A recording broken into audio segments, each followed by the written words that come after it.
My husband left his work laptop open. A chat window popped up. Last night was amazing. When can we do it again? Hands shaking, I typed back, right now. Meet me at our spot. At 8 p.m., his mistress walked into the restaurant. And saw me sitting there instead. I don't know what made me look at his laptop that night. Maybe it was habit. Maybe it was because something inside me already knew. I just hadn't admitted it yet. He came home from work like usual. Gave me a kiss on the cheek like usual. Ate dinner in front of his phone, barely talking, like usual. And then, like usual, he disappeared into his office, saying he had some work to catch up on. It had become a routine over the last few months. Little things adding up. The late nights. The constant texting. The way he angled his phone away from me. The sudden new cologne he swore he just wanted to try. I should have checked sooner. But that night, I finally did. I was walking past his office, ready to grab a glass of water before bed, when I noticed his laptop was still open on his desk. I don't even know why I stopped. Maybe because it was rare for him to leave it unattended. Maybe because, deep down, I was already looking for something to confirm what I didn't want to believe. Then, the notification popped up. A message from someone named Rachel. Last night was amazing. When can we do it again? My brain stalled. My hands went cold. My mouth went dry. I stared at the screen, hoping I had read it wrong. But it was still there. Clear as day. A message meant for him, sent by a woman who wasn't me. My heart started pounding so hard I could hear it. I sat down at his desk, my fingers trembling as I clicked the message. And that's when my entire world cracked open. The chat window expanded, revealing messages going back months. Months. I can't stop thinking about you. I hate sneaking around, but I can't stay away from you. She has no idea. We have to be careful. I wish I could wake up next to you instead. I felt sick. I wanted to slam the laptop shut. I wanted to throw it across the room. I wanted to storm into the bathroom, rip the shower curtain open, and demand answers. But I didn't. I kept scrolling. I forced myself to read every disgusting, heartbreaking word. Every secret meeting. Every excuse he had made. Every lie he had told me so he could be with her instead. He was cheating. And not just physically. Emotionally. Romantically. He was telling another woman things he used to tell me. I took screenshots. I didn't even have a plan, I just knew I needed proof. I clicked. I scrolled. I saved every message, every picture, every sickening I love you. I compiled them all into a folder and sent them to myself. Then, my fingers moved before my brain did. I typed back. Right now. Meet me at our spot. She responded within seconds. 8 p.m.? I took a deep breath. Perfect. The next day, I barely spoke to him. I went through the motions. Got up. Made coffee. Watched him get dressed. Watched him check his phone when he thought I wasn't looking. He had no idea. At 7:30 p.m., I got ready. Nothing fancy. Just enough to feel presentable. Enough to make sure I looked calm. Controlled. Like a woman who was about to burn everything to the ground without raising her voice. I arrived at the restaurant early. The same one he and I had gone to on our second wedding anniversary. The place where he once held my hand across the table and told me he couldn't wait to grow old with me. That was years ago. Now, I was sitting alone. A glass of red wine in front of me. A folder beside me.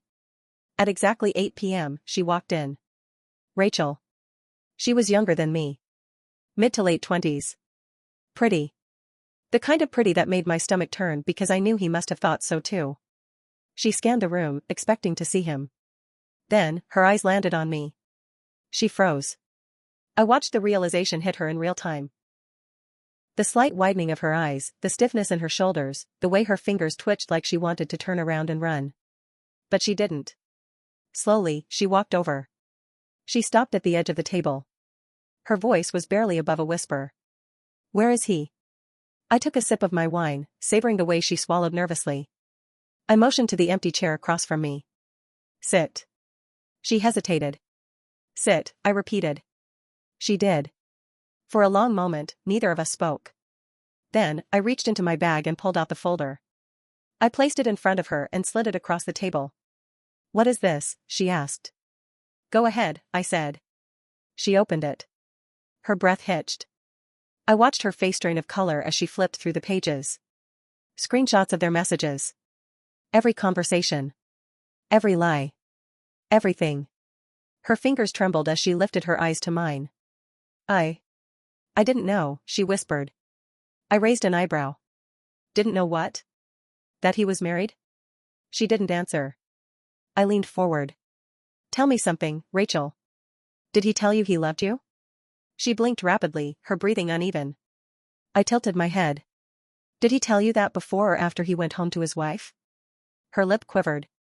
Tears welled up in her eyes. I thought he was going to leave you, she admitted, her voice cracking. I laughed. Quiet. Cold. You're not the first woman to believe that, I said. Her face crumpled. I watched her for a moment, studying her. I didn't hate her. Not really. She was just another piece of his lies. Another woman who fell for his words the same way I once had.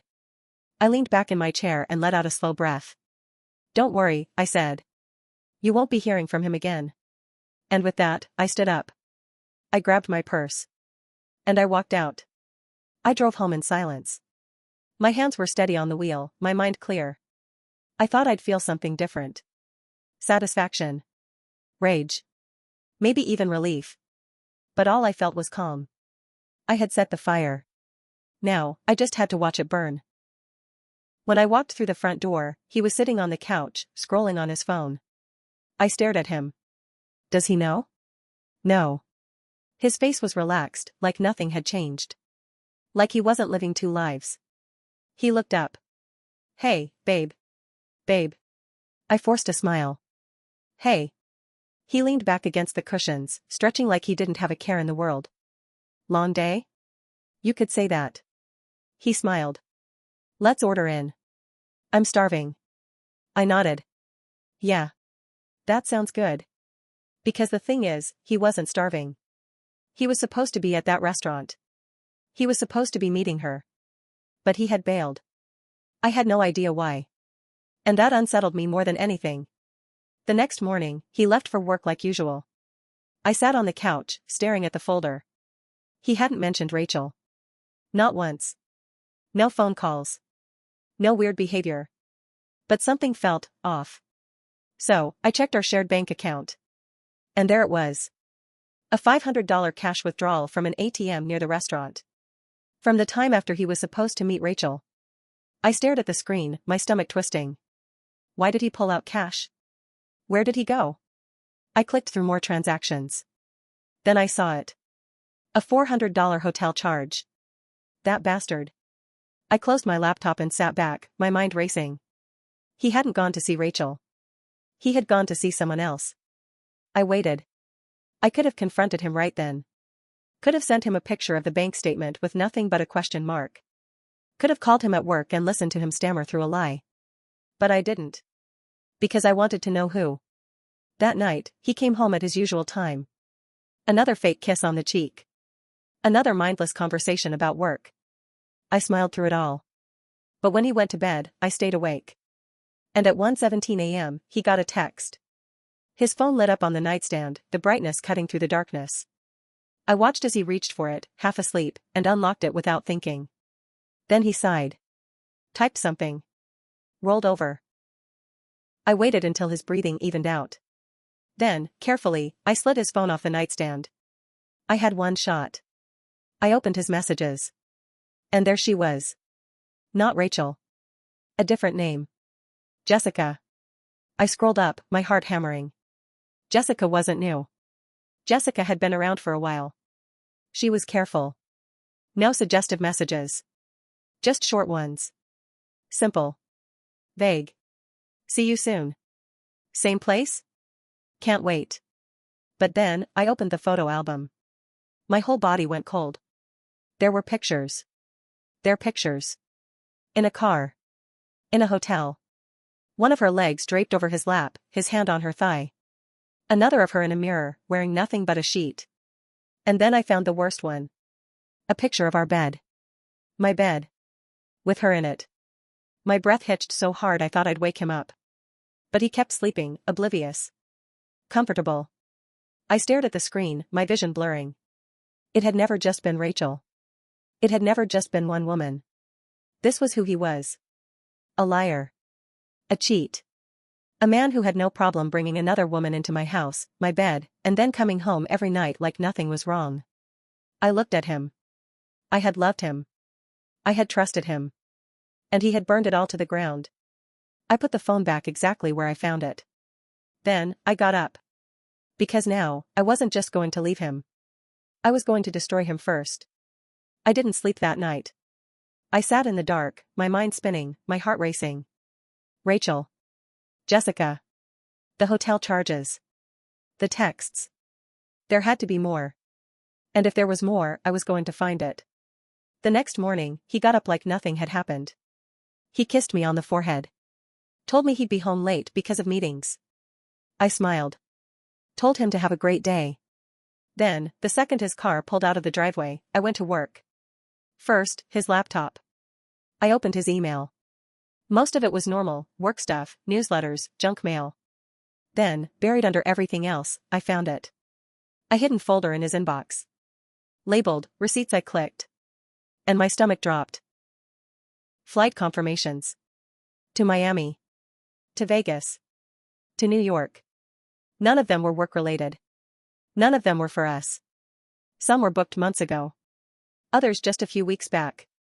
And all of them had 2 tickets. I kept scrolling. Then I saw hotel reservations. Under a different name. Jessica Thompson. I grabbed the edge of the desk to steady myself. I knew about Jessica. I just didn't know she was that important. I stared at the screen. Then I did something I hadn't done before. I checked his social media. He barely used Facebook, but his Instagram was active. Nothing obvious, just pictures of golf outings, fancy dinners, expensive whiskey. But then, I checked his followers. I scrolled. And scrolled. Then, one profile caught my eye. Sophia Hart. I clicked. She was beautiful. Polished. Mid-30s. The kind of woman who looked like she belonged in a luxury magazine. And then, I saw the comments. On one of her selfies, he had commented, "You're stunning." My throat tightened. I clicked her tagged photos. And that's when I saw it. A picture of them together. Taken in New York. 2 weeks ago. It wasn't even hidden. It was just sitting there. Him, smiling. Hand resting just a little too low on her waist. The caption? My favorite person. I felt like I was going to be sick. Rachel. Jessica. Now Sophia. How many more were there? I needed more. So I checked the phone bill. There it was, frequent calls to Sophia. Late at night. Early mornings. Even during our vacations. I clenched my fists so hard my nails dug into my palms. My husband wasn't just cheating. He was living an entirely separate life. Multiple women. Multiple lies. And I had let him believe he was getting away with it. Not anymore. I needed to act fast. So I called him. "Hey, babe," he answered casually. "What's up?" I forced my voice to shake. "I need you to come home." Instantly, I heard it, the hesitation. The calculation. "What's wrong?" he asked. I took a deep breath. Then, I whispered, "It's an emergency." Silence. Then, "I'll be there in 10. I hung up. And I waited. 10 minutes later, his car pulled up. He walked in, looking concerned. What happened? I was sitting on the couch, the folder open in front of me. Screenshots. Hotel receipts. Flight confirmations. The picture of him and Sophia. I looked up at him. "I know everything." His face went pale. "What?" I grabbed the first page and tossed it at him. He caught it, eyes scanning the text. Then I threw another. And another. "Miami," I said. "Vegas. New York. The hotels. The flights. The cash withdrawals. The late-night calls. Rachel. Jessica. Sophia." His breath hitched.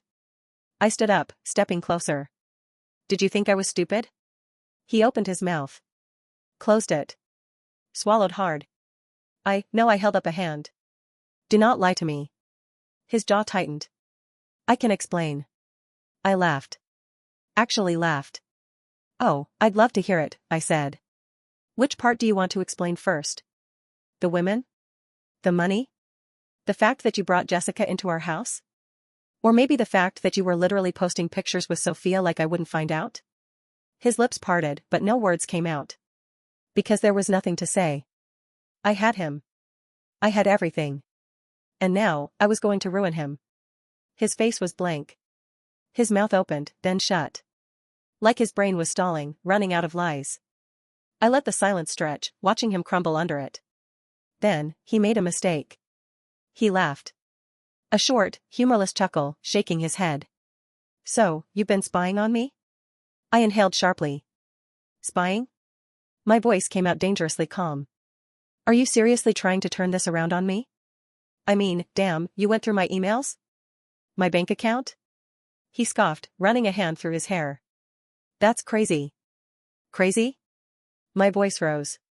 You brought another woman into our bed. You used our money to take your mistresses on vacations. And you think I'm the problem? He shook his head, like I was being unreasonable. Look, say it. My voice was shaking now. Say the words. Say that you cheated. Say that you lied. Silence. His eyes darted to the pile of evidence on the coffee table. The receipts, the screenshots, the photo of him and Sophia. Still, he wouldn't say it. Coward. So, I pushed harder. How long? I demanded. How long have you been doing this? His jaw tightened. I deserve the truth, I said, my voice breaking. Tell me how long. Another mistake. He exhaled and muttered, does it matter? I saw red. I grabbed the nearest thing, the folder itself, and threw it at him. The paper scattered, flying through the air like confetti. Of course it matters. I screamed. My vision blurred. My breath was coming fast. I had held it together for so long. Too long. Now, I wanted him to hurt. Do you know what's funny? I said, laughing bitterly. At first, I thought it was just Rachel. His head snapped up. I smiled coldly. I even met her. Last night. He froze. I nodded. She walked into the restaurant expecting you. But she got me instead. His eyes widened. You, oh yeah, I said, stepping closer. And I handed her a nice little folder just like this one. Screenshots. Bank statements. Everything. His face turned ghost white. I kept going. She was shocked. Said she didn't know. I shrugged. I almost believed her. But then I found Jessica. His Adam's apple bobbed as he swallowed. And after that? I gave him a sharp, humorless grin. Sophia. His hands clenched into fists at his sides. You don't understand. Oh, I understand perfectly. I was shaking. All these months, I had felt like I was losing something. Like I was the problem. But I wasn't. He was. I trusted you, I whispered, my voice raw. I gave you everything. And you threw it away. For what? For them? For the first time, something flickered in his eyes. Regret? Guilt? Too little, too late. I never meant to hurt you, he muttered. I laughed. Loud and sharp. You didn't mean to hurt me? Are you serious? I gestured at the scattered papers. This is not an accident. This is a goddamn lifestyle. His face twisted. I cut him off. Save it. I reached into my bag and pulled out his wedding ring. I had taken it from his nightstand while he was in the shower that morning. His eyes darted to it. Slowly, I held it up. Then, without breaking eye contact, I dropped it. It hit the hardwood floor with a quiet clink. And I walked away. I packed my bags that night. He didn't try to stop me. But as I walked to the front door, he spoke. I love you, he said quietly. I froze. For a moment, I let myself remember. The man I married. The man I thought he was. The way he used to hold me in the mornings. The way he kissed my forehead before leaving for work. The way he used to make me feel like the only woman in the world. But that man was gone. Or maybe, he never existed at all. I turned to face him. No, you don't, I said. Then I walked out. And I didn't look back. The divorce was fast. I made sure of it. I got everything I was owed. The house. The car. Half of everything he had spent on those women. Rachel texted me once. I'm sorry. I never answered. Jessica? I don't think she ever saw it coming. Sophia? She deleted that picture. But it was too late. Because I had sent it to his boss. Along with the receipts for the company card charges he had racked up on those business trips. Last I heard? He lost his job. And as for me? I moved on. It wasn't easy. There were nights where I wanted to call him just to ask why. But I never did. Because deep down, I already knew.